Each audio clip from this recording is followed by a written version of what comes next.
Hi, folks. I'm Jamie Hiles. I'm Lydia Judy. I'm Derek Lemaster. This is Screen Bloody Movies, the podcast where we review a horror movie each week, go over the horror news, and we find out what it's like to live in darkness for 30 days. Though I've been doing it for 38 years, so I think we can manage. How are you guys tonight? Doing good. I made it. That's important. Derek obviously has a little more of the darkness than me. Yeah, I guess so. He's got a cool shirt on, though. He does. He's got a legit shirt. I do. It's my favorite band. Let's. It's my favorite listening pleasure. Oh my gosh. Guys, so we got some stuff to talk about with tonight's David Slade 2007 film, 30 Days of Night. But before we get into that, I wanted to tiptoe across a little bit of horror news. It's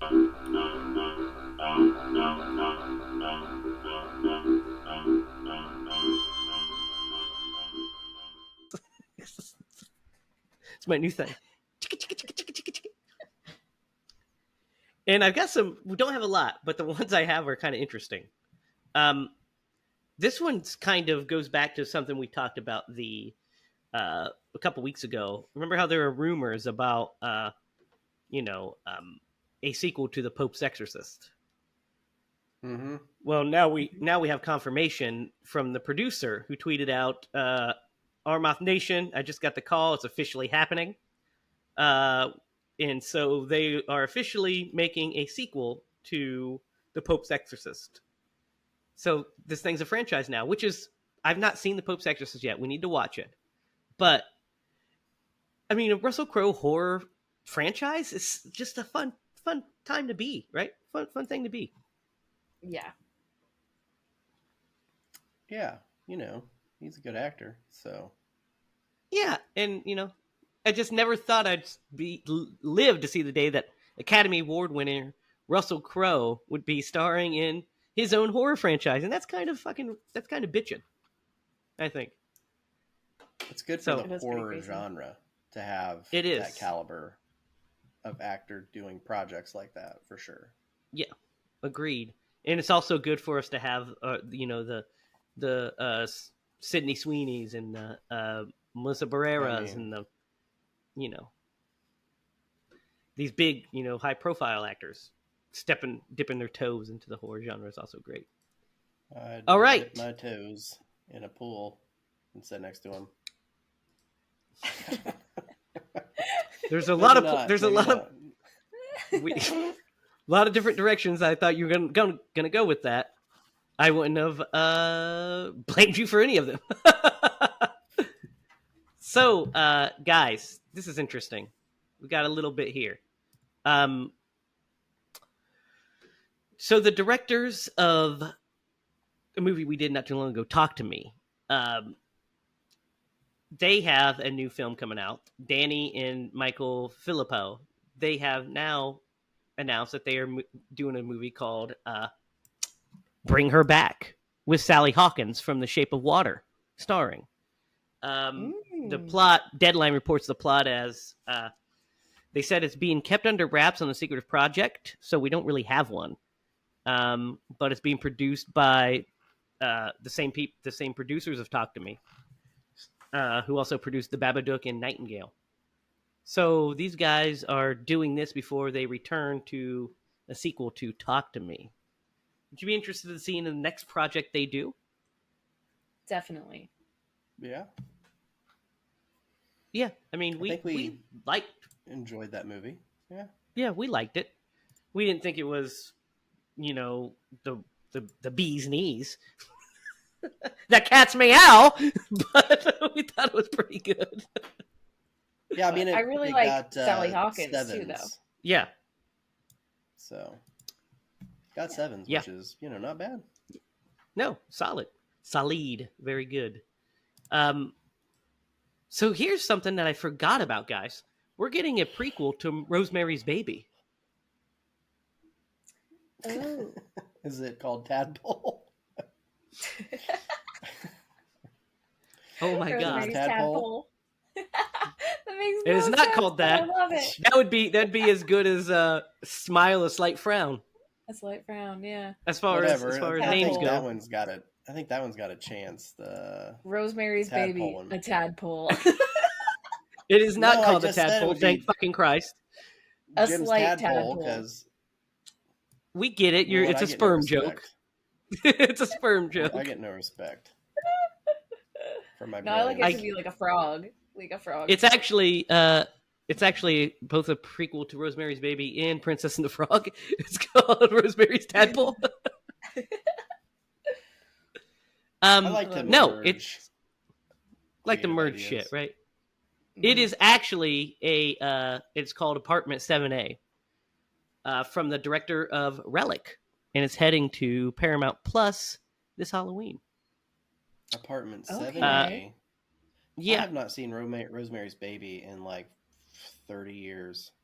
Wow. I just watched it not too long ago. It's been a while. It is a fucking stone cold classic. Years.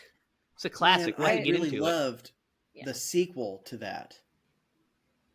3 Men and Rosemary's Baby. I loved that one. Oh my gosh, Derek. I liked the stay tuned to I like the second sequel they made to that where the voice of Rosemary's Baby is voiced by Bruce Willis. It's Satan's Look Who's Talking. So here's the plot synopsis for this. In Apartment 7A, when a struggling young dancer, played by Julia Garner, suffers a devastating injury, she finds herself drawn in by dark forces when a peculiar, well-connected older couple promises her a shot of fame. Okay, I see where it's going. Not bad. I mean, I'll give it a shot.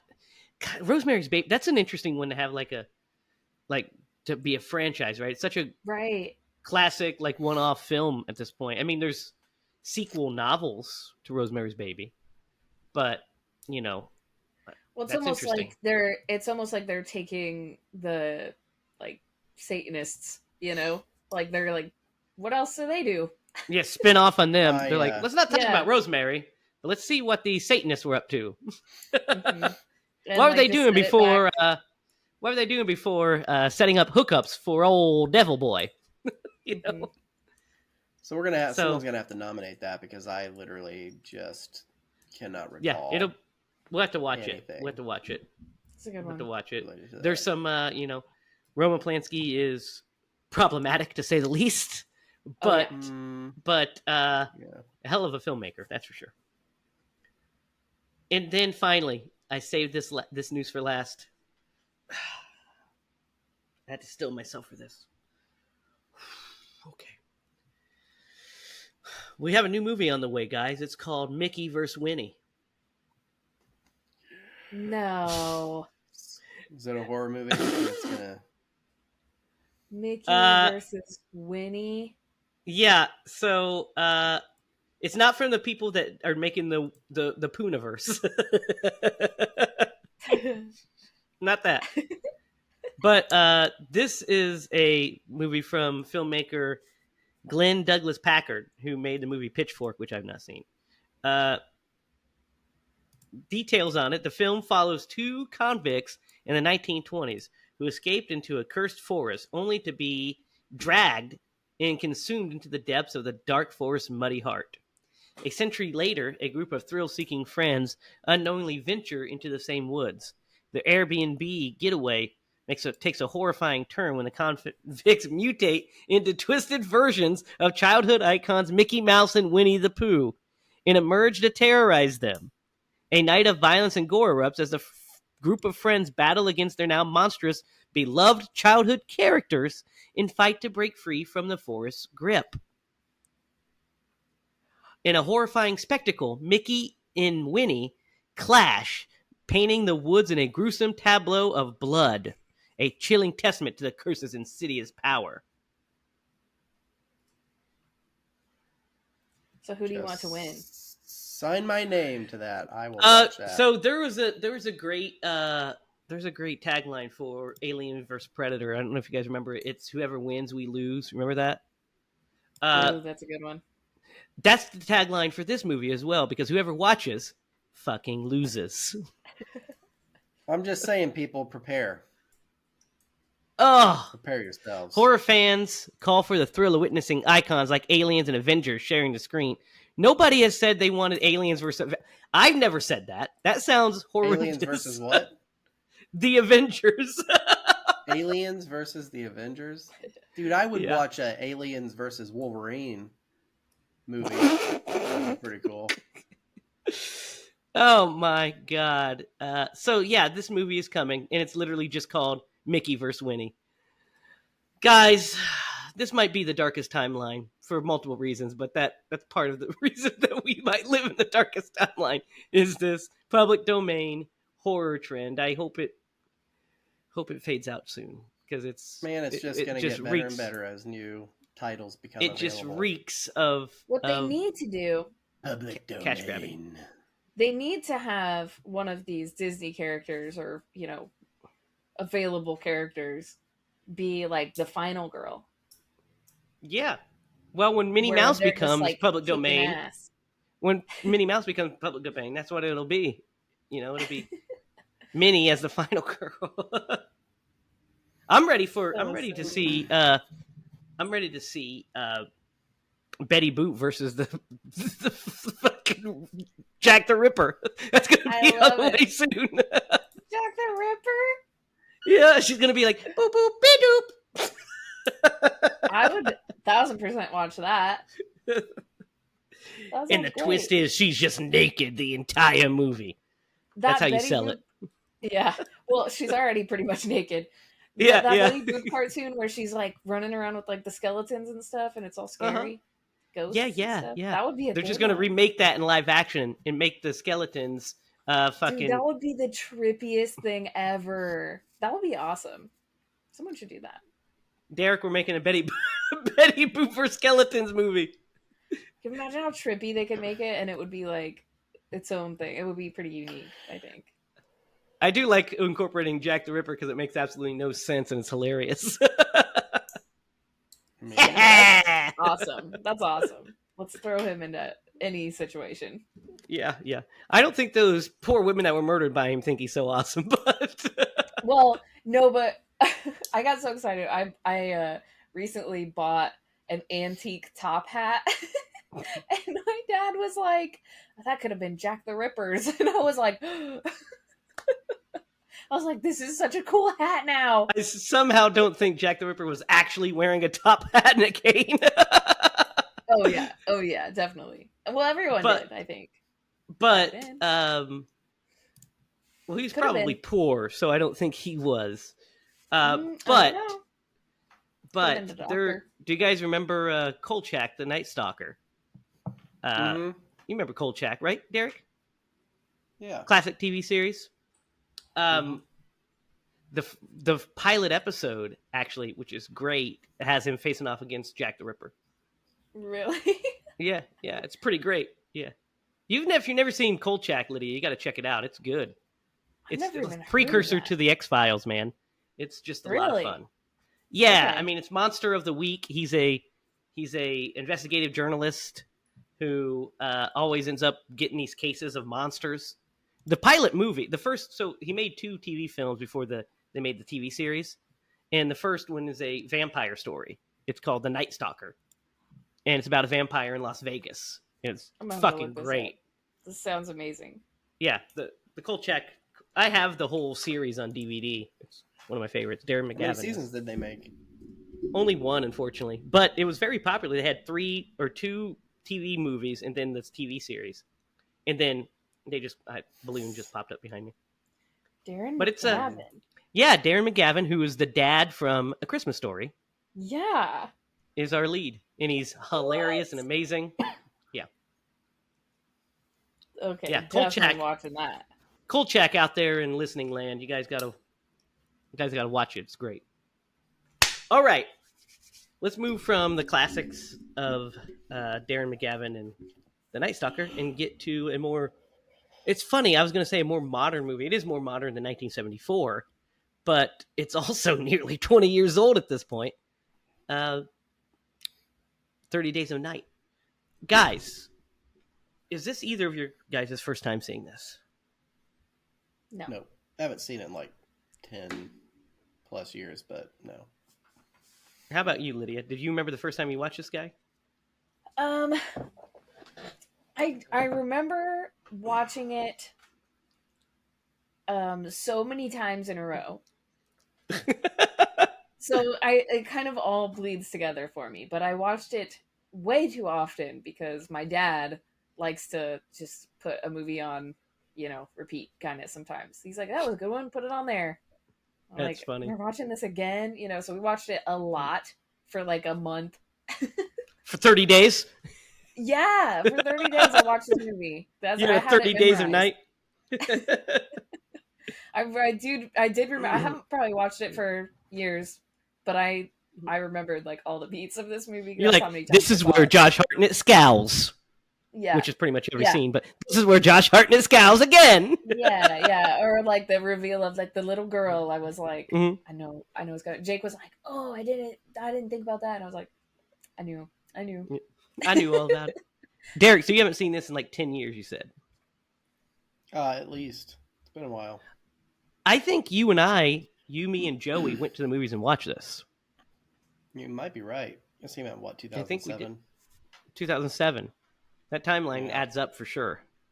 So I think we all went to the movies and saw this. And, I thought it was all right. And then I've watched it. I think I only watched it one other time. Maybe twice after that. It's not one that I've revisited often. But, So I remembered, there's certain beats I remembered for sure. I remembered the opening. I remembered Ben Foster. Because how can you ever forget Ben Foster in anything? Right. Yeah. And then I remembered... Good. He's always good. Always good. And then I remembered the ending, which we'll talk about, because when I rewatched it this time, I was like, it's fucking ending. But we'll talk about that too. But overall, what movie do you think, if you were to guess, and I don't know the inside of this, but what movie would you guess was the big inspiration on this movie? If you just had to guess. Probably a couple. I didn't even think about it. I did. I knew what tone they were trying to go for, but it with a darker. The Thing. It's The Thing. It's The Thing. Yeah, but kind of with like a zombie. With zombie. Well, because you have to remember Zack Snyder's Dawn of the Dead came out several years before this and was a big smash hit. So the vampires act more like zombies than they do vampires, I think, in this movie. Yeah, I agree. Especially with the underlings just kind of hissing and like the rapid movements. The rapid movements of the running zombies that were popular in the early 2000s. Yep. Correct. Which, was popularized. Don't really get a lot of vampires like that. No. I mean, you kind of... I mean, there's actually one scene. There's one scene that actually immediately... and we'll talk more about the other stuff here in a minute, but there's a scene that's a direct lift from Salem's Lot, guys. Do you know the scene I'm talking about? Which one? When the vampire just busts through the window? Oh, yeah, definitely. I was like, holy shit, that's Salem's Lot. Like, that's Salem's Lot. That's crazy. That was pretty good, too. I was like, holy shit, I forgot about that. Yeah, this movie is definitely inspired. In general was kind of dark before the vampire showed up. Yeah. Right, yeah. Pretty sure that guy was on the verge of self-termination or maybe even like worse things. There was a gun on the table and his wife was doing the dishes and he's sitting in the living room crying like they were in a bad place. Yeah, this movie is pretty like dark. Like, I mean, there's not a lot of levity. I don't think there's any levity in this movie. I don't think there's any jokes. They definitely went for like the more serious, somber kind of thing. There's a couple moments of like some action and stuff, but like, so for instance, when the plot of this movie, let me just start with that. I think the plot of this movie is a brilliant idea. Yeah. vampires going to a place where it's dark for a month is a killer idea. And you could go about this, you can attack this two different ways. You could attack it like they did, trying to make like a paranoid kind of dark, brooding film, or you could have made the Bruce Campbell version, which would have been a lot of fun too, with the survivors banding together and fighting off these vampires. And which you get some of that, but you don't get the camp that should be inherent in this plot because it's a silly plot, but it's great. But the story we get is we follow a small town sheriff played by Josh Hartnett named Eben. And guys, I have to say, Josh Hartnett might be the youngest sheriff I've ever seen in my life. I also. That's Alaska for you. I felt that too. And there was a piece of dialogue in the movie where he said, I haven't seen this in a long time. And I'm like, you couldn't have been sheriff for more than like 3 or 4 years, man. If that. Yeah. He was born the sheriff of that town, so he's just always I guess. He just has always seen it. He's always seen it. Baby and he boy. has his he is quite young to have been the sheriff. He's quite young. And then have I will say also that if I was stuck somewhere for 30 days, my beard would have been a lot bigger. Because this is me after I know 2 weeks. People who have issues growing beards, so I'm not going to fault him for that. I'm not faulting him. I'm saying me personally, I would have had a big beard by that point. Yeah. Because this is me after like 2 weeks. That's a funny thing too, because I didn't really know. I missed the timeline. The timeline's kind of confusing. That's the passage of time. Issue, yes, so I totally missed it, and I didn't even realize the beard thing. Like Jake pointed it out to me, and I was like, "How is it already? Like it's been 1 day. Like this movie feels like it's been 1 day." Yeah, that's one of the problems inherent in it. Yeah. Go ahead, Derek. Well, there's, it leads to a ton of like plot holes. You never once see any of them drinking anything or eating anything. They're supposed to be shacked up in this room for an entire month, and there's no indication of a passage of time except for the beard hair. And I think that kind of kills barely it noticeable. Because, yeah. No, I agree because. Go ahead. Oh, okay. So, go ahead. We'll get to it later. You go ahead. Oh, well, so I you son of a bitch. You son of a bitch. They do talk about getting food and stuff at the they go to the store, and they are in this guy's house, and maybe there's food there. But we just one scene of them munching on something would have alleviated that hole. I think, Derek, it would have at least. It would have one scene of them going through the cabinet. You know what I mean? Yeah. You're like, okay, they have this. I don't know how they're getting like water. I don't think the water's running. The power's out, right? And they can't flush the toilet because that we get that plot point a little bit later too. But so they do an interesting thing with this too. They also weed out like a bunch of people at the very beginning because apparently before this 30 days of darkness starts, a lot of people leave town, and it goes from like 600 and some to like 100 and some. Yeah. Because he changes the sign, and everybody's just like, well, we'll be, I'll see you when we get back from, the being away because it's dark and we don't like it. Yeah, I understand that, but I, not being able to afford to leave my job for 30 days, would have just had to suck it up. So that's interesting that they kind of call people out, so that way it's more believable that this group of vampires doesn't get kind of overran, because the vampires are I'm a little foggy on their skill set and physiology as well. Right? Like, where did they come from? Who are they? What are they? It's very really confusing. Yeah, not only. not even that. I can live with that mystery. But what I have more of a problem with is, so we don't get like a clear cut. So, we know regular bullets, bullets don't kill them, but if you shoot them in the head with a shotgun, it blows their head off and they die. because you can cut their head off with an axe and they die. Mhm. So if that's the case, then I guess if there was too many people in town, they could just kind of all run up on them and like start shooting their heads off with shotguns. Um, but Like so zombies. yeah, so it's like I said, it's kind of the zombie thing, right? Hmm. And they do like a little lip service to this bit where he gets the UV light to, and it Mhm. it burns one of them, but that kind of goes nowhere. Yeah. Yeah. You would That have bothered thought me. that they would have had like, oh, we need a. I'm the battery guy in case no one knows, but like we need batteries so that we can like make this portable or hook it up to a generator. Like do something. Don't just be Yeah. like one little scene and then what are you gonna do? The if power's this out. if this was the fun version of the movie, we would have got that. Hmm. Yeah, it would have Like been a that's one of scene the from Little Monsters. little monsters, or Like, like a freaking why? Oh God, it just came to me. Why didn't Or they lure do them like into a Dawn room of and the turn the Dead? lights on. yeah, like The go Dawn of the into a truck.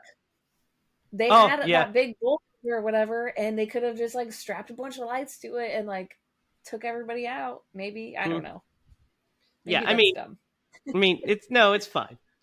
Those It's lights, just by the way, I have grow lights, and they're so not that powerful that I don't even believe that they would have affected that but vampire. these grow lights were ultraviolet grow lights, Well, yeah, but super but still, ultraviolet glow lights. Super yeah, ultraviolet.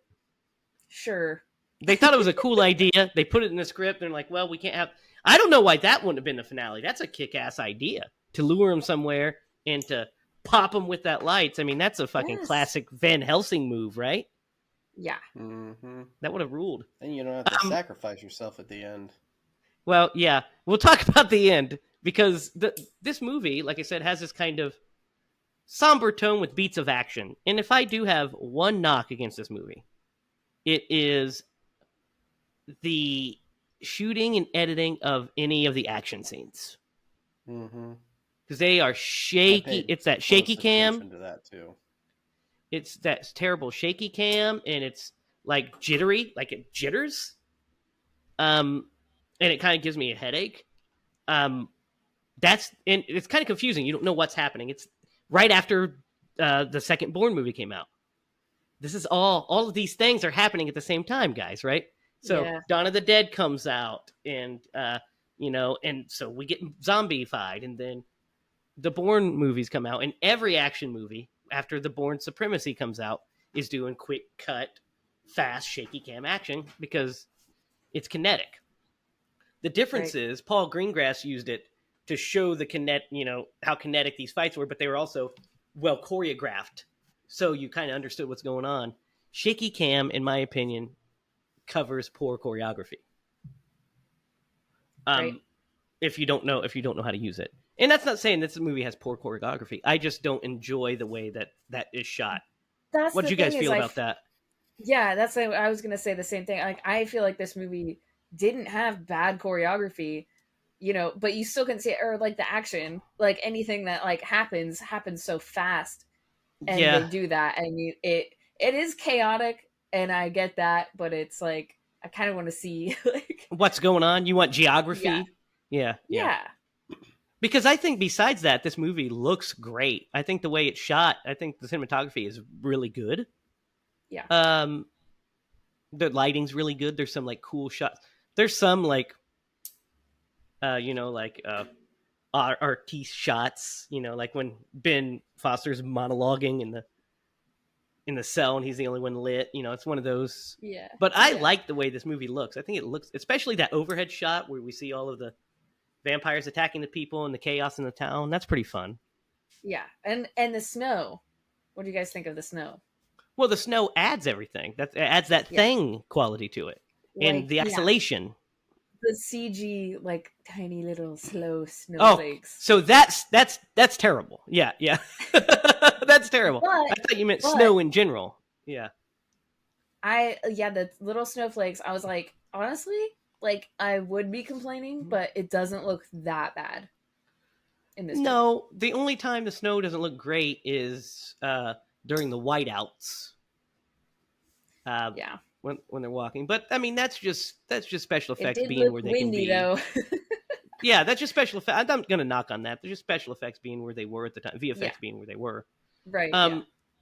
The problems with the shaky cam is just that they could have not done that. It would have just been better, I think. Mm-hmm. That fire at the end, though, guys, that's that early 2000s fire, and it is rough. It is rough. Well, the Oh my fire gosh. and the oil, like the oil spill, like the oil, Yeah. looked pretty bad. Yeah. And how it's like rolling down on the snow, and you're just like, man, it looks like shit. Like literally, it looks like poop. Yeah. I mean, they would have been. I mean, if they would have went practical, they could have just overflowed a porta potty. Yeah, I mean, or they could have BP drive on by. Yeah. There you go. Dark joke. Dang it. Okay, what was I going to say? That just reminded me of something. I'll think of it. But yeah, I mean that's that stuff I didn't bother me as much because I understand the limitations of what they had and all that stuff. That doesn't bother me because I think the movie overall looks really good. That's just I don't like the way the shakiness is, and I do definitely have problems with the story and all this stuff. We'll talk about a little bit more. What do you guys think of the characters though, as a whole? Because really, we only get real development on two characters, which is Eben and Stella, right? Those are the two characters that we get like lip service development for like we get this fucking wild revelation, by the way, from the one guy that gets bit by the little girl in the supermarket. He's like, oh, by the way, my entire family's dead. And you're like, what the fuck are you talking about? Yeah, and that kind of felt like The Mist a little bit. Yeah. Right? Yeah, little Did you guys feel that? Yeah, which I think came out before this movie too. Did it? Because I wasn't sure. I think so. It did give a little bit to like the ending, like it laid the foundation. It came out the same year. Really? Yeah.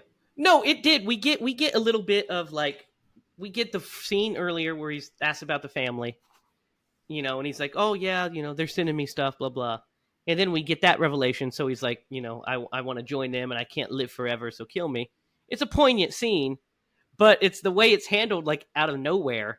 You're just kind of like, first of all, bro, it was no secret that you got bit. We knew that. Yeah. No, it lended itself to the like Josh Hartnett's character knowing that he could become a vampire for a short time and still maintain. Mm-hmm. Yeah, it does. It does play with that plot. If that's for the better or not, we'll talk about here shortly. But what we think about that decision as a whole. But yeah, I mean, we have some fun. I like. What's his name? The bearded guy. You know what I'm talking about? Who kills his family? No, not that bearded guy. The fun bearded guy, Bo. I really liked that guy who killed his family. Yeah, he was my favorite, Derek. The guy. Fuck out of here! What are you talking about? Yes. Yeah. Played by Mark. It's Mark Boone Jr. His name is Bo in the movie. He's great in everything he's in. I always remember him from, of course, Batman Begins. What's the matter? They don't like falafels? When he popped up, that's what I said. What's the matter? Kids don't like falafels? And I'm like, nice. Remember him in Batman Begins? Me and Jake were like listing a bunch of movies that he was in, and he's in tons and tons. Yeah, he's in a ton of movies. He's great. He's always great in everything he's in. He gets he gets some fun stuff, right? He's really good. Ben Foster's character is pretty much pointless after he first arrives. I thought there'd be when I remember watching this movie when it came out, and I thought there'd be a bigger payoff to his character. I thought either he would, be basically, they would turn him and he'd be killed by Josh Hartnett's character, or that would have been so good. Or they would have refused to turn him like they did, and he would betray them and help the humans because he realized that he was betraying his own kind. Any of those would have been more interesting than just him being handcuffed to a jail cell and then just his neck being broken. Agree. I mean, it shows that the scheduling conflict. I mean, it shows that the vampires are not to be trusted and are evil. But guess what? We knew that from the fact that they're vampires. They're eating people. We already knew that they couldn't be trusted. Yeah. Like, they're not even, like, the sexy vampires. No, or the cool vampires. Because I've got to say, guys, the actor that plays the main villain vampire, Mhm. I like him in certain movies, but he is just not it when it comes to main vampire vibes. Right. What do you guys think? Yeah. I I mean, if agree. your I think, I main do vampire was think, a car salesman from the 1950s.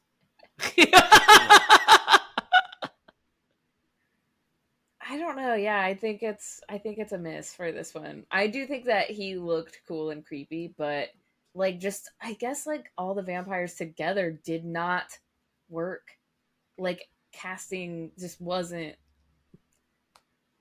cuz they all looked cool individually, but like they just didn't work together at all. Yeah, and I can't that's Danny understand it. Houston. That's Danny Houston, who is John Houston, the amazing director's son. But he's been in tons and tons of movies. Like you knew his face. From Yeah. The Aviator, Children of Men, The Yeah. Kingdom, Robin Which makes Hood, it which Hitchcock, makes see like the which makes it worse and to he like is a see him as this character. It takes you out of it. Like like he plays he's villains a lot. Like I mean, he's the villain in Wonder Woman. Remember, he's a villain in Wonder Woman. oh, But is he? yeah, but just as this, he just doesn't look. He doesn't look like the leader of a vampire group to me. Yeah, You know what I because mean? he's not like a monster. What did you He's a say, human. Derek? He's What a did you human to say? us. Looks like a 1950s car salesman. Yeah, Yeah, yeah. like he looks too human. He looks like he goes door to door selling vacuums. Well, he had the hair and the suit. Yeah. Yeah, what's up Really. with the suits? Why do they all Now have suits these, on? so he seems to be the elder vampire, Yeah. and he made a comment about how they've spent centuries. Like their commentary in the clicky language is kind of annoying, but they spent centuries convincing humanity that they are shadows in the dark. Yeah, they're bad Like dreams. dreams. Yeah. Yeah, bad dreams. So, do you guys get alien vibes from them? Like, do you think they could be aliens Like I don't know. I mean, with no, the I think clicky they're. language and stuff? I think they're aliens. They're just. I think they're ancient beings, basically. Yeah, They're ancient beings, and then once humans gained control of the earth, they were driven underground because they can't survive in the day. but they're like an infection, kind of too. Yeah. It's like Was that it just somebody's does not add stomach? up. No, Was that that was your me stomach? going. No, that was me going. Oh, I thought it was somebody's stomach. I was like, "Geez, Lydia, did you eat dinner?" Because you No, said No. I you were didn't. cooking dinner. I am hungry right now, so we need to wrap this up. So it's over. No. But Good night. yeah. Yeah. I mean, I think I don't that know. The alien vampire zombie confusion they're just got kind to of me a not it. little The bit. vampires are kind of not it for me in this. But it's still fun. Yeah. There's fun stuff. Like, they're There's fun cool. idea. I think I the think they're idea. cool individually. I think overall the idea is really good. The execution's interesting. We'll say. Let's talk about that ending while we're talking about stuff. Jump to Derek, it. I'm going to start with you because I just can't wait to hear. What do you think about this ending?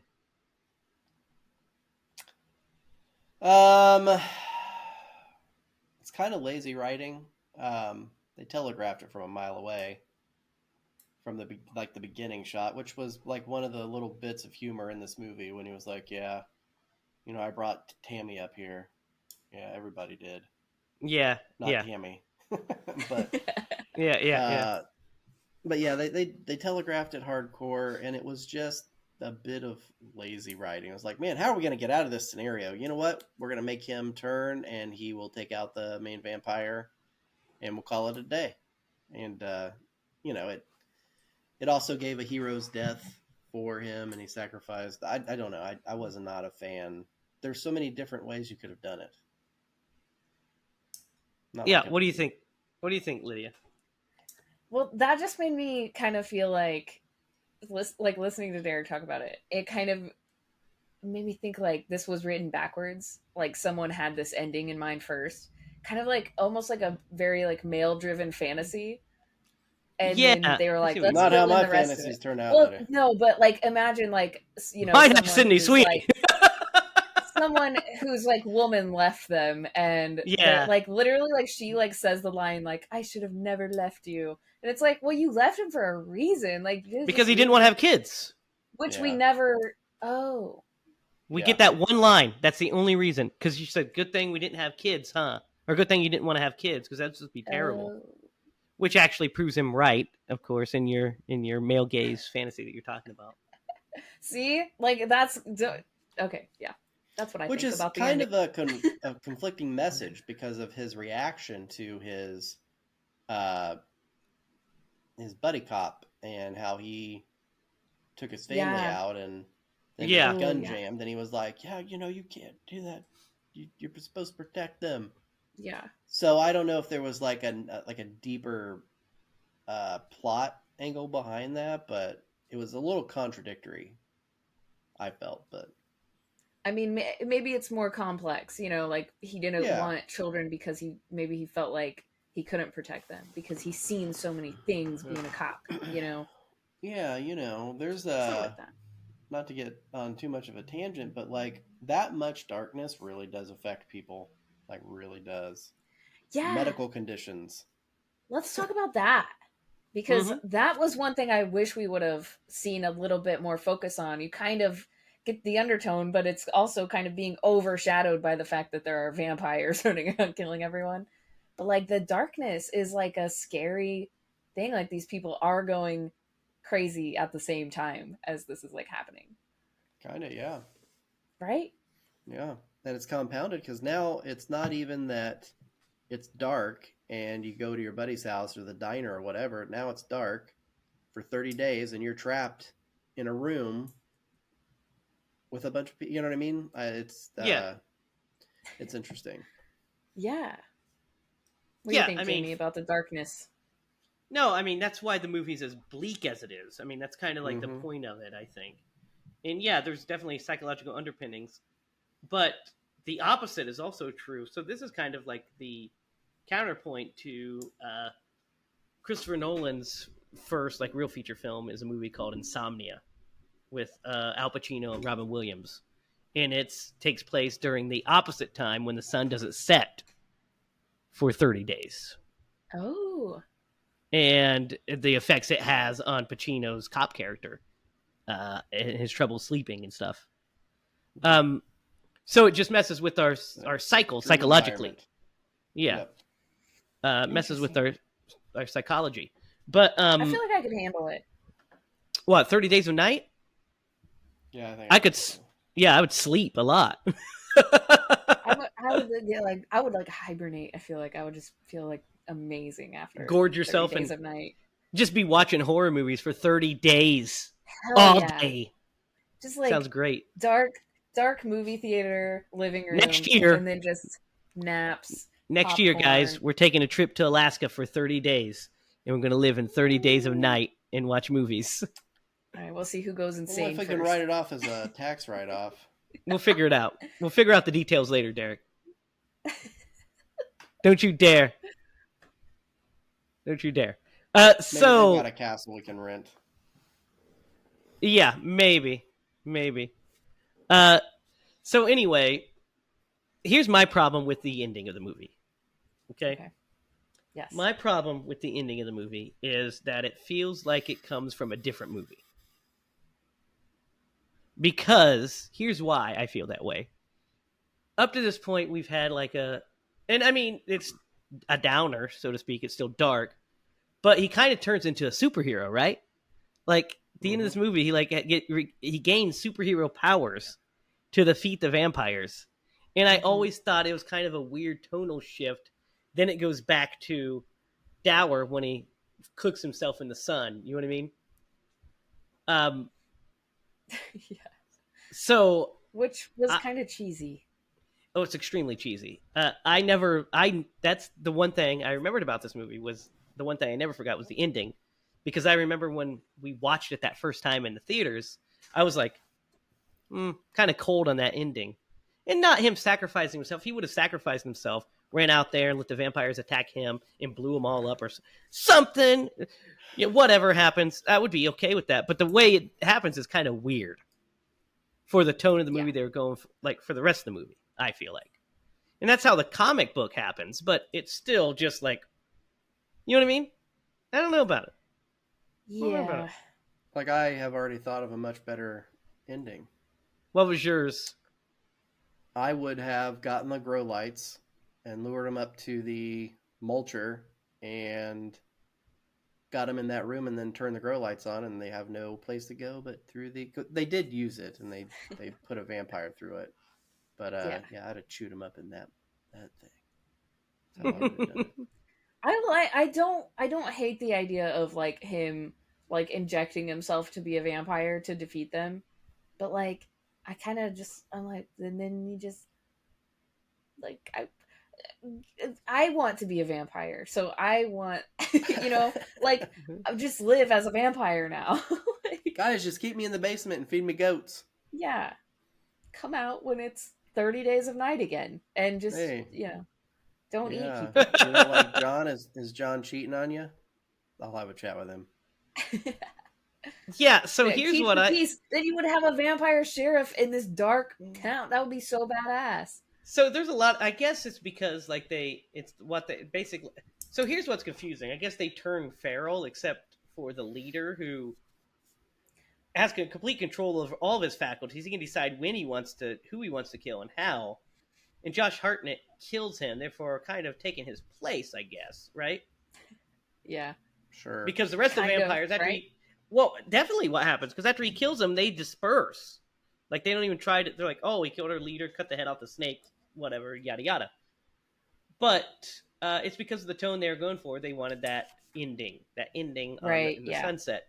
If this was a more they didn't want it to be cool. Yeah, because logically you would do that to save your friends and your family. I get it. But also, though,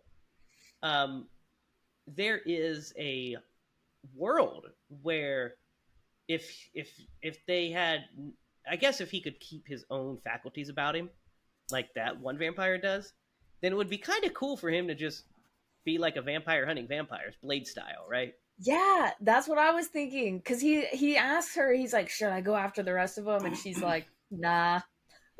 Yeah. No, they're like, fine. yes, They're going to kill should. more people. It's fine. Yeah, I was like, definitely should. Definitely do that. That's not good. Yeah. Like, so, he's already, like, so... Like, he killed one of his own people that was turning. Like, took him into a room and killed him. Like, you are good at this. Go kill the rest of them. But yeah, the ending, like I said, I'm a little down on the ending. I think I see logically how they got there. I just don't know if it fit the tone of the rest of the piece to me. That's my big gripe about it. Yep. Mm-hmm. It's like a bunch of movies mixed into one. Yeah. I mean, that's kind of what this movie is, right? It's a bunch of movies mixed into one, which is not a problem. It's like a vampire burrito. It's interesting and creative. Is a movie. Yeah, every movie is a bunch of movies mixed into one. You know, this one is just a little bit more like obvious on the nose. Yeah. The Thing one is 100%. I mean, that's why which I would do too. If if you get a story and you're like, okay, it's set in the snow and stuff, and you're like, yes, I want to be like the Thing. The problem is, you know what makes the Thing work? We already did it. Is the paranoia. And nobody's been able to create that level of paranoia that Carpenter creates with the Thing ever. It's just like alchemy. We should do the Thing again. Well, we did Evil Dead 2 twice. Yeah, it's like, can we just do like the great ones twice, please? Oh man. So guys, do you have any other thoughts on 30 Days a Night before we rate it? We didn't really talk about the actress like at all. Oh yeah, Stella. She's good. It's just that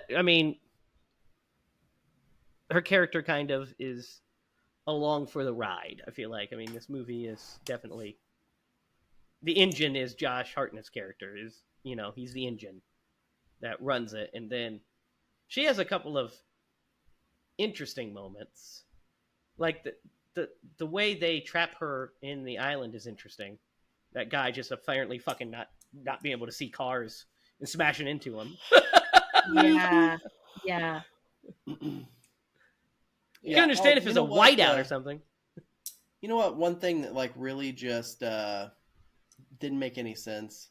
What's that? So the scene there where I think it was two or three of them, like it was him and maybe Stella and maybe one other person, like they go, it was the flashlight, right? They went to find their buddy. Uh-huh. And then when they come back, everybody's gone. Like, why would you Yeah. wait for those people to leave and then be like, it's probably a good time for us to leave, and we're not going to leave a note or let them know where we went. No We just got to explanation. guess. Yeah. Yeah. Makes no sense. This so the actress is Melissa George, and she's great in everything she does. Love her. She's also in the Amityville remake. Oh yeah. Mm-hmm. She's great in that as well. So I think she does a great job. I think her character is slightly underwritten. They try to give her stuff, but you know, there's only so much you can do. This movie's already 2 hours long, guys. I mean, it's already It is. fairly long. It's so long. It's fairly long. Yeah. Yep. There's some pacing issues, I feel like. But at the same 100%. time, it's so long, but it also is so fast because they just burn through days, like, and you're like, it was day 1, then it was day 7. All of a sudden, you're like, 7 days have passed, and these vampires haven't fucking found him in this attic. And then they're like day 17, and you're like, they've been up there for 17 days, and these vampires haven't found them in this attic. Also, Yeah. wouldn't you think the vampires at this point would be like, well, I think we got all, let's just fucking leave. Let's just burn it or down. Since it's the tiniest town that there ever was, go house to house. Yeah. I go, you Yeah. had 30 days. Yeah. Like, what were they doing the whole time? You know. They were Fucking drinking beer off, at the it sounds bar. like. Yeah, it sounds They like were they were fucking sleeping. off. Taking They were naps. just listening to their leader give speeches. He just kept, Yep. he just kept monologuing. Back, I remember when the early days. Ah, here he fucking goes again. Back in my Because day. when you're that old, time moves different. You know. I guess. So this guy's centuries old, and he just gets like punked out by Josh Hartnett's 27-year-old ass. Yeah. Yeah. Dude, he just like that kill. Let's talk about some of the kills. There's some decent kills. There's some good kills in this. Like I I'll give said, it there's that. some good practical effects. Like I do like when he chops old boy's head off. I was gonna say that one. The guy that Billy, the guy that killed his family. Yeah. He when he's, you know, his whole scene's good because he's fucked up by the vampire, which you want him to be because he kills his whole family. Then he saves Eben and gets his arm chewed off, which is funny because you're like, he killed his whole family. And then he's a vampire, he's turning into a vampire, so he starts doing that shriek and Eben chops his neck. And it's a pretty good practical effect of the head and dummy. It's pretty good. That's like very Thangish. I like that. Also, what's one of the funniest? Yeah, one of the worst and funniest deaths to me is actually Mark Boone Jr.'s death, because he like has that whole action scene where he like shoots a bunch of vampires, chops one of them in half, you know. So there's some of that cool stuff, and he wrecks into the thing. And he's like, "You're not eating me," and blows himself up, but somehow survives the explosion. Yeah. Falls out of a window and then gets his head stomped on. I was like, what the fuck? Guys, I was so mad at that scene. I was so mad. I was like, the editing looked so bad on that. It was not good. Like the timing did not match up. Like there was an explosion and then he's still standing there and then he blows out the window and then you see the explosion again. It made no sense. It's kind of confusing. It was a bit confusing. Yeah. And then he's alive. You would never survive that. He had a little bit of burn on his Point face. blank explosion. He was fine. He just like flew out the window like nothing happened. Oh my gosh, I was so mad. So Great you stunt don't work though. Yeah. Great stunt work. Always great stunt work. Almost any stunt work is great stunt work because That's they true. have the balls to do it. You know what I mean? Yeah. Yeah.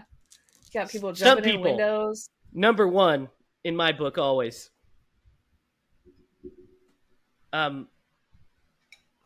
So guys, what do you think about 30 Days of Night? Derek, you want to go first? Sure. Could have been a cool concept. I do think the overall story, like the concept of it, is really cool. I think the placement of it is great. Like it's a remote town. They cut off all access to the outside. Like Ben Foster's character kind of sets everything up. He goes and kills the dogs, so no one can sled out. I don't know. It just did not really do it for me this time around. I'm not going to give it a terrible score because I do think the actors did okay, and it had some upside. I don't know. I'm gonna go with a 6. It's okay. What do you think, Lydia? Yeah. I was going to give it a 6.5, but I think after talking about it now, I think I'm gonna actually bring it down to a 5.5. Because the plot just bugs me. Yeah. There's just some Yeah. movie Just shit in bugs there me. that's weird. Like it's like honestly this could be such a cool movie, but like would I recommend this movie to my friends to watch and be like, "Oh, you got to watch," I just wouldn't. I think there's some cool stuff though. Like I don't mind watching it personally. And I have some fun memories like watching it with my dad and my friends and stuff over and over again. So but yeah, I don't know. This movie could be remade. I would vote for this one to be a remake. So hold that thought. I'm gonna give it. I think I'm gonna give it a. I'm like kind of with both of you. I'm in both your camps. I'm gonna say I'm gonna give it a 6 as well. Maybe a 5.5. I don't know. Flip a coin. I'm up there around 5.5 to 6. There's things in it that I like. There's things in it that I don't like. But overall, I think the production value is great. I think the production crew did an excellent job. The things I'm not huge on are the shaky cam, the weird editing. I think it's just weirdly edited, this movie. I think there's just some weird editing going on. But the plot is super neat. I remember when I heard the concept of this movie, I was like, this is gonna fucking rip. This is a great idea for a horror movie. And of course, it's also not very scary. It tries to build tension, and it does it okay. But there's only a couple of like scares in the movie. One comes early when they're doing that rock paper scissors. That's a pretty good one. But the stuff that's supposed. Oh yeah, that actually did get me. Yeah, it's a pretty decent one. I did jump. But the stuff that's supposed to like get us psychologically or like get us to our core is stuff that we've seen a million times before. Like the vampire girl wasn't it. It wasn't disturbing. So it was cheesy. Yeah, it's like of course there's a vampire girl. We 100% saw there'd be a vampire. Her line was so terrible. Yeah, the mommy thing, that was not good. Or I'm done playing with this one. Yeah. Yeah, do you want to play with me now?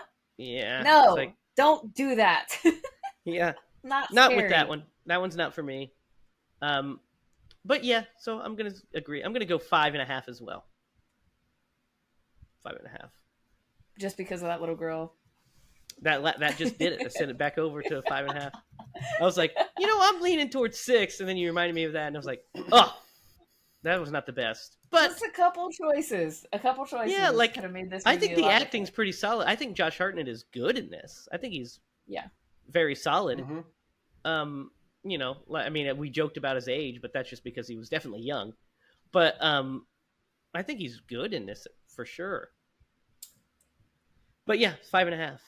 But Lydia, you said something about a remake. Let me tell you something. You know, there's a fucking sequel to this movie. Yeah. Oh yeah, I did actually Found see that out. that. Yeah, and it has none of the original actors in it. I wonder if It it's is good. called Dark Days, Yeah.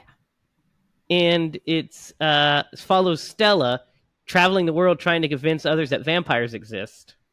Ah, And then she realizes that there's a way to go through the underworld or basically as she's going through, she realizes there's a way to maybe bring Eben back, right? She have his ashes in a jar? He's yeah. by his grave, I guess. And Eben's played by a completely different actor. This guy named Steven Hauser. Uh, so yeah, sounds let's see where it's at. Like it's sitting at like a 17% on Rotten Tomatoes. So I don't know if we'll be Probably not great. hitting that one anytime soon, but there you go. So it's my turn to pick, guys. Yes. And I might do something crazy. Uh-oh. Might do something. I'm gonna do it, and you tell me if it's too on the nose, if it's too soon, if we need a break, okay? Okay. No, so I was thinking about this. We were talking about the lure, we were talking about the lore of these vampires, talking about all of their all the stuff that we were like, oh, you know what would be kind of cool, what would be interesting. Well, what if next week we see what the master has to say about vampires? All right. Let's do it. This one's got some humor in it. This one is the movie this one's a fun one. John Carpenter's Vampires. You gonna break out your VCR? No, I have this on Blu-ray, but I have the Shout Factory version. But I also have the VHS from. This is the first time I watched it was on this back in the day. Nice. So it's a John Carpenter movie from the '90s, starring James Woods. Have you guys ever seen Vampires? Oh yeah. Yes. Real Okay, mahogany. so yeah, But not much. not What did much. you He quoted a line from the movie. Derek's like, "Oh yes." Yeah. So I mean, we could do that, or we could do one that we haven't seen yet. It's up to you. Well, I don't remember this one like beat for beat or anything Okay, like that. Like so- it'll probably be like pretty new like Okay. experience. So let's see where John Carpenter's Vampires is streaming.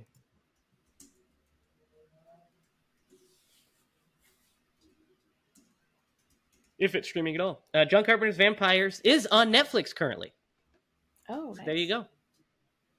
I will be watching my Shout Factory Blu-ray. Thank you. But we'll be hitting up, John Carpenter's Vampires. I almost picked this a couple weeks ago. And on my last pick, before I picked what I ended up picking instead. And then I almost picked it. I almost picked another John Carpenter movie at one point. Because I'm trying to spread them out. You know, we spread them out. But since we did Vampires, I thought, hey, you know what? Let's contrast from the dark one to like this one, which has some dark moments, but it's kind of a lot of fun, isn't it, Derek? It's more of like a it's an adventure movie. It's definitely got a lot of fun. Yeah, it's an adventure movie with directed by John Carpenter with vampires. It's great. So we'll talk about it next week. Derek, you have a story for us? I know you do because we talked about it. Yeah, I can tell that one. So Let me see. Set it up because you got to also set it up. You know, we were in our 20s back in the day. We were young men. We went to Kokomo to the movie theater, and I forget what we watched. But, I don't remember either. I think I was home from college. So it was probably during the school year. It was you, me, and Carrie. Maybe it was. Yeah, Carrie was with us. I remember telling Carrie, this story. Joey. Yeah. I don't think Joey. So it was just you, me, and Carrie, maybe. Yeah, it was either me and you or me, you, and Carrie. Carrie was definitely there. I remember her laughing. Yeah, we probably went to B Dubs before this, but anyway, we got out of the movie theater and we go to the car, and we're parked by this guy I mean, you just know he's a real douchebag. So he's got like an older car, I think it was red, and he had these flaming skulls on, like stickers or emblems on the side of his car, and I just happened to have not a Sharpie, but a pen that could write on a vehicle. I I drew a dick coming out of the skull's mouth. I was like, the skull was. So I drew a dick coming out of it. And the best part about this is I dated Here's a the girl payoff. later. Yeah, later in life. It wasn't too much longer, but later in life I dated a girl, and me and Jamie and her, and I think Zach was with us. We were at a restaurant, maybe it was Hibachi Grill. Anyway, we went out to lunch, and it was the China Wall one, the King Buffet or whatever. Yeah. And Jamie's like, telling stories about us growing up and stuff like that. He tells that story, and it was that one wasn't the one that pissed her off, but like she was like, I can't believe that you would do that, or something like that. She was like really put off by it. I'm like, I mean, it's not that bad. Yeah. The one that really made her mad was we told her. I don't know, but you should maybe tell this one. I mean, I feel like statute of limitations is like. Yeah, but don't do this. Is what we're saying. I don't think. Yeah. Maybe don't tell this one. There's a story that he told, and she got mad about it. That's what we're saying. Okay. Now people are wondering what it is. Nothing bad. Nothing awful. No, it's. Yeah, Derek was clearly just out of control. He was. Tell him what you used to do with on a car. Vehicles. Well, I mean, tell him. I mean, that's the least of it. I would have been like, if that happened to me, first off, I'd have been like, I had it coming. Flaming skull on the side. So did that skull, right in its mouth. I'm sure that that person probably felt the same way. I don't think they probably did. They look like they took their car very seriously. Well, I'm hoping that they didn't, but hope they were like, "Oh, that's great." If you happen to be that person, you know what? Just find the happiness in life. I mean, wash it off. Down, please. I could have used spit and got it off. It wasn't a it went right off. Anything like that. It wasn't paint. It was just like a pen. It was pretty funny though. We laughed about it pretty hard. But so Derek and I basically, you can go ahead and, if you're wondering because you guys are going to be wondering what the story is now. We'll decide if we're going to cut it here in a minute. But basically, there was one night when we were in our early. I mean. Were we even of age to drink? Yeah, we were. I mean, you were. Was I? I probably was too. I'm pretty sure you were, because I was 24 when I went to college, and I was in college. Okay, so Derek and I, it was in the winter, and it was cold out. It was so cold outside. So cold outside. Derek and I had a couple of beverages. And we needed there's a gas station right down the road from us. It's literally a block Less from than us. a block. Yep. And so we were so cold, and I was going to walk to the gas station and get us some wings. And Derek had the brilliant idea of saying, no, how about we just drive down the alley for a block? And I was like, oh, I mean, I don't know. He's like, no, it'll be fine. Because it's not like we were drunk. We weren't drunk by any means. We just, Derek had a drink. So we drove down the alley to the gas station, got these wings, and then drove back down the alley. That was it. Nothing too crazy.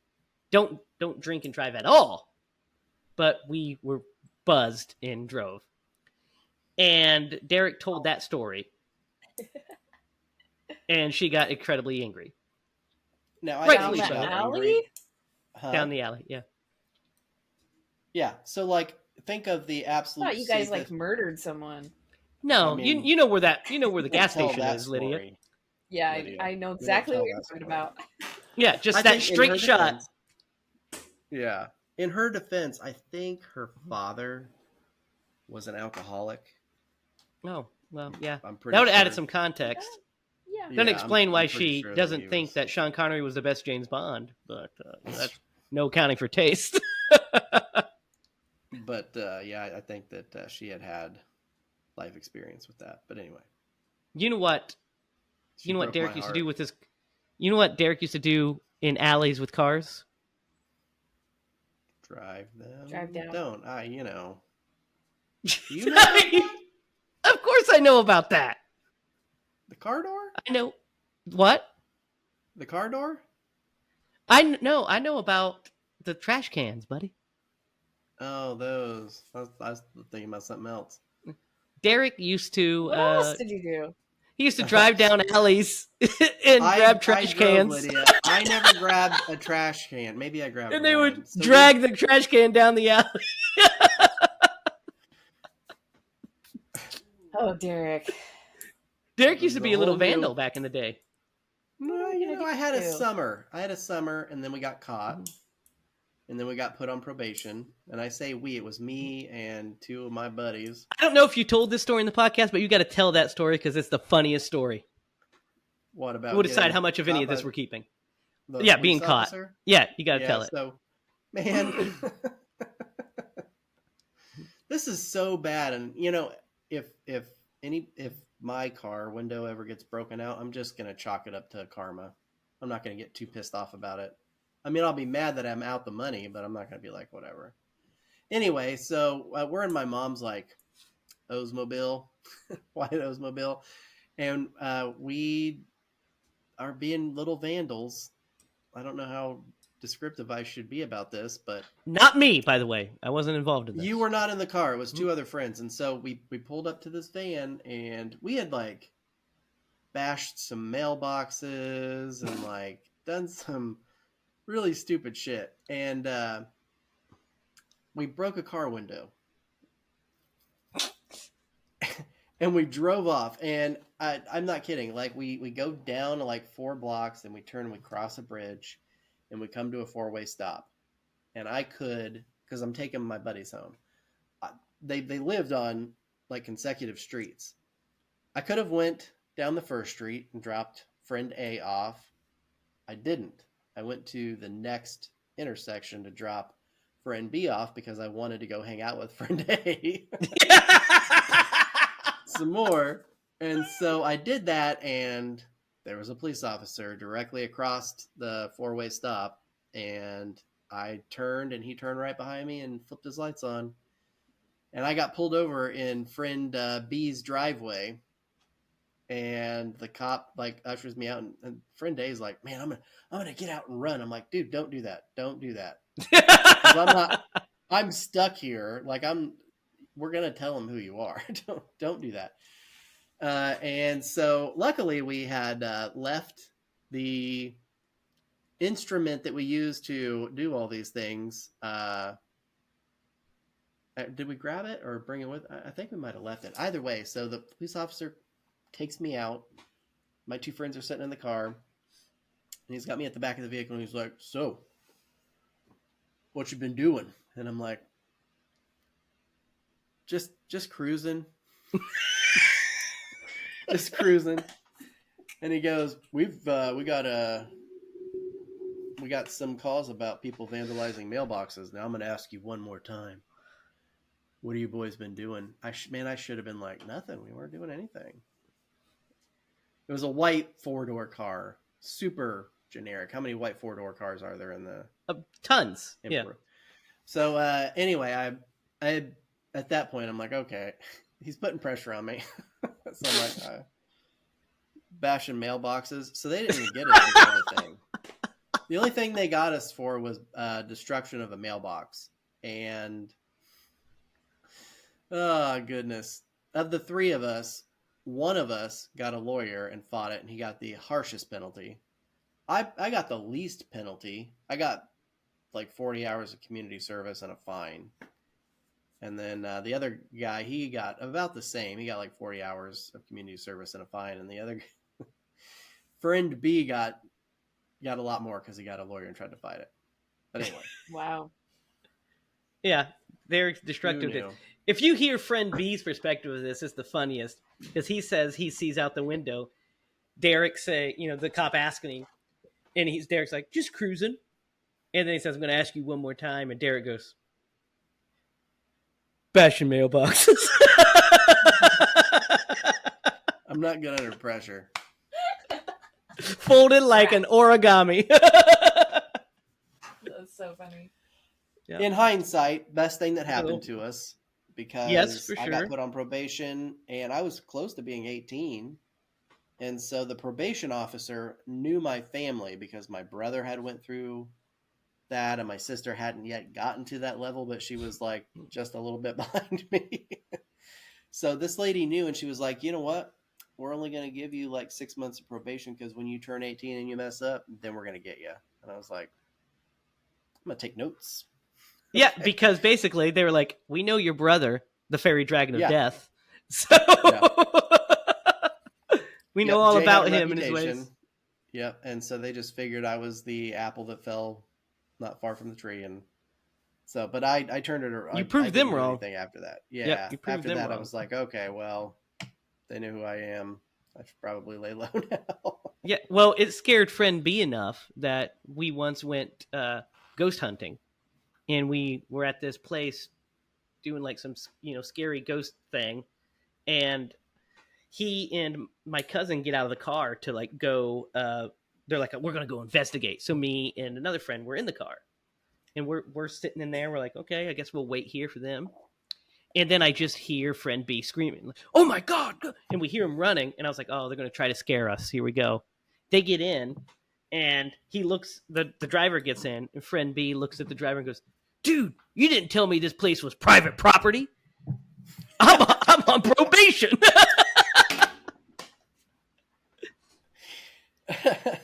so much so that he also we're at the reservoir and just minding our own business walking. We're allowed to be there, by the way. And a car rolls by and he thinks it might be DNR. So he jumps into the woods and gets poison ivy. So imagine we're all walking. He jumps in the woods and then we're all standing there and we're like, then he comes back up after the car passes. We're like, okay. Classic. The dingo ate my baby. All right, guys, and that'll do it for this episode. I don't know how much of what we just talked about will stay in. We'll find out when we get the editing scissors ready. So next week, be sure to watch on Netflix John Carpenter's Vampires. Also, Derek and I are making a movie, cutting a movie. We filmed it a couple weeks ago. It was glorious, wonderful. So we'll have I have some behind the scenes clips that we're going to be sharing on social media here, probably by the time this airs. So I have some behind the scenes footage. We'll have some pictures. Hopefully by the time this episode airs, Derek and I will be close to getting the assembly cut done.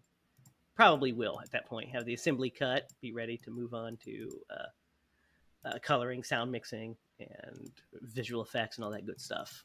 But it's looking good, isn't it, Derek? Yeah, I think so. It looks great. The cinematographer did a great job. We had a great crew. Yeah. Shout out to Ben McLean and Joe Palmer and Joel Berg, our crew, and Lydia. She did some makeup effect. She was there. She was there both nights. Did the makeup effects. You'll also see her lovely car make an appearance in the movie, and you might see some Scream Bloody movies in there. Who knows? So stay tuned for that. We're excited. We can't wait to share it with you guys. So until next week, for Derek Lemaster and Lydia Judy, I'm Jimmy Hiles. And remember, if you're going to scream bloody movies.